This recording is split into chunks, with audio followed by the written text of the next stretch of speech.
आज हम एक ऐसी डरावनी हिंदी कहानी के अंदर झांकने वाले हैं जो आपको सोचने पर मजबूर कर देगी। आइए देखते हैं कि ये कहानी कैसे बड़ी ही चालाकी से हमारे मन में सस्पेंस और डर पैदा करती है। ठीक है, तो शुरू करते हैं। देखिए, कहानी की शुरुआत ही एक डिस्क्लेमर से होती है। अब हम लोग अक्सर इसे नज़रअंदाज कर देते हैं ना, पर यहाँ ये एक चेतावनी की तरह काम करता है जो हमें आगे आने वाली डरावनी घटनाओं के लिए तैयार कर देता है और मन में एक अजीब सी बेचैनी जगा देता है। तो हमारी कहानी का हीरो है तुषार और वो एक बहुत ही जानी पहचानी मुश्किल में फंसा हुआ है। देर रात हो चुकी है, जोरदार बारिश हो रही है और उसे घर जाने वाली आखिरी बस के छूटने का डर है। तो कहानी शुरू होती है एक बिल्कुल नॉर्मल सी दुनिया में। देर शाम, भारी बारिश और ऑफिस से लेट निकला तुषार। वो बस स्टॉप की ओर भागता है और किसी तरह चलती हुई बस को पकड़ ही लेता है। राहत की सांस लेकर वो अपनी पसंदीदा सीट पर बैठ जाता है। ये जो एकदम रियल शुरुआत है ना, ये बहुत ज़रूरी है क्योंकि इसी की वजह से बाद में होने वाली अजीब घटनाएं और भी ज़्यादा डरावनी लगती हैं। वो देखता है कि बस तो एकदम खाली है, जो कि थोड़ी अजीब बात है। खैर, वो खुद को समझाता है कि शायद खराब मौसम की वजह से ऐसा होगा और थकान के मारे उसकी आंख लग जाती है। और बस यहीं से जो नॉर्मल दुनिया थी वो टूटना शुरू हो जाती है। तो देखते हैं पहली गड़बड़ क्या होती है। तुषार की आंख खुलती है और वो हैरान रह जाता है। उसे कोई स्टॉप तो याद नहीं है, पर वो अपनी इस उलझन को थकान का नतीजा मानकर टाल देता है। अब जो बात वाकई दिलचस्प है वो है ये तेजी से हुआ बदलाव। कोई स्टॉप नहीं आया, फिर भी पूरी की पूरी भीड़ गायब हो गई है। इससे तुषार के दिमाग में तो कंफ्यूजन होता ही है, साथ में हमारे भी। सोचिए जरा, अगर ऐसा हो तो दिमाग में क्या चलेगा। जैसे ही तुषार इस नामुमकिन सी हालत से जूझ रहा होता है, कहानी में एक नया किरदार आता है। एक ऐसा क्लासिक किरदार जो अक्सर बुरी घटनाओं का संकेत देता है। उसे अचानक बीड़ी की तेज गंध आती है और वो देखता है कि अब उसके बगल वाली सीट पर एक बूढ़ा आदमी बैठा है जिसका चेहरा झुर्रियों से भरा हुआ है। वो बूढ़ा आदमी एक ऐसी बात कहता है जिससे रोंगटे खड़े हो जाएं। वो बताता है कि वो पिछले 30 सालों से हर रात इसी बस में सफ़र कर रहा है।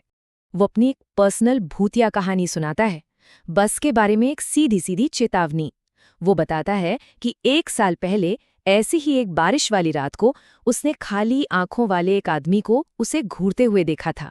उस आदमी ने फुसफुसा कर कहा था, तुम्हें यहाँ नहीं होना चाहिए, और फिर वो हवा में ही गायब हो गया। लेकिन तुषार वो इसे एक सपना या किसी बूढ़े की कहानी मानकर अनसुना कर देता है। तो चेतावनी दी जा चुकी है और उसे नजरअंदाज भी कर दिया गया है। मतलब अब बात बढ़ चुकी है। तुषार ने कह सकते हैं कि बाहर निकलने का अपना मौका गवा दिया है। और ये कहानी के उस मोड़ को दिखाता है जहां अब सीधा टकराव होगा। तुषार अब उस असली खौफ के साथ बिल्कुल अकेला है। टेंशन और बढ़ती है। रात के 1 बजे एक सुनसान बस में कोई अखबार पढ़ रहा है। ये सोचना ही बहुत अजीब है और किसी को भी बेचैन करने के लिए काफी है। तुषार का सवाल खामोशी में गूंजता रहता है, लेकिन कोई जवाब नहीं आता। ये वो पल है जहां सस्पेंस एकदम पीक पर है। झटके को बड़ा करने के लिए वो अखबार धीरे धीरे नीचे आ रहा है। दिल की धड़कनें तेज हो जाती हैं। तुषार चीख पड़ता है और ठीक उसी पल एक बर्फ जैसा ठंडा हाथ उसके कंधे को पकड़ लेता है। और फिर आता है एक भयानक ट्विस्ट। वो आदमी अचानक बिल्कुल नॉर्मल हो जाता है। उसका चेहरा एकदम साफ है। वो तुषार से पूछता है कि वो इतना डरा हुआ क्यों है। ये एक तरह का माइंड गेम है जो डर को और भी गहरा कर देता है। तो ये जो मुलाकात है, इसका अंत बहुत ही अफरा तफरी में होता है। वो आदमी तुषार को चेतावनी देता है कि वो बस में न रुके, फिर चलती बस के दरवाजे की तरफ जाता है और कूद जाता है। तुषार को एक जोरदार टक्कर और एक चीख की आवाज सुनाई देती है। जैसे ही बस एक स्टॉप पर पहुंचती है, तुषार भी दरवाजे की ओर भागता है और अपनी जान बचाने के लिए कूद जाता है। सड़क पर सुरक्षित पहुंचकर तुषार पीछे देखने के लिए मुड़ता है। तो चलिए अब कहानी के आखिरी और सबसे रोंगटे खड़े कर देने वाले खुलासे की तरफ बढ़ते हैं। वो बस को उसके असली रूप में देखता है। एक भूतिया गाड़ी, एक आधी जली हुई बस जो किसी भयानक हादसे का शिकार हुई लगती है। अंदर वो मरे हुए लोगों से भरी है। अखबार वाला आदमी भी वहीं है और वो तुषार को देखकर मुस्कुरा रहा है। वो बुरा सपना सच था। ये आखिरी कन्फर्मेशन ही कहानी का सबसे डरावना पल है। तुषार बस वहीं जम सा जाता है जब तक कि वो भूतिया बस उसकी नजरों से ओझल नहीं हो जाती।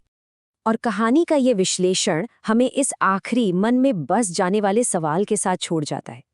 एक ऐसा सवाल जो ये पक्का करता है कि कहानी खत्म होने के बाद भी इसका डर हमारे साथ बना रहे।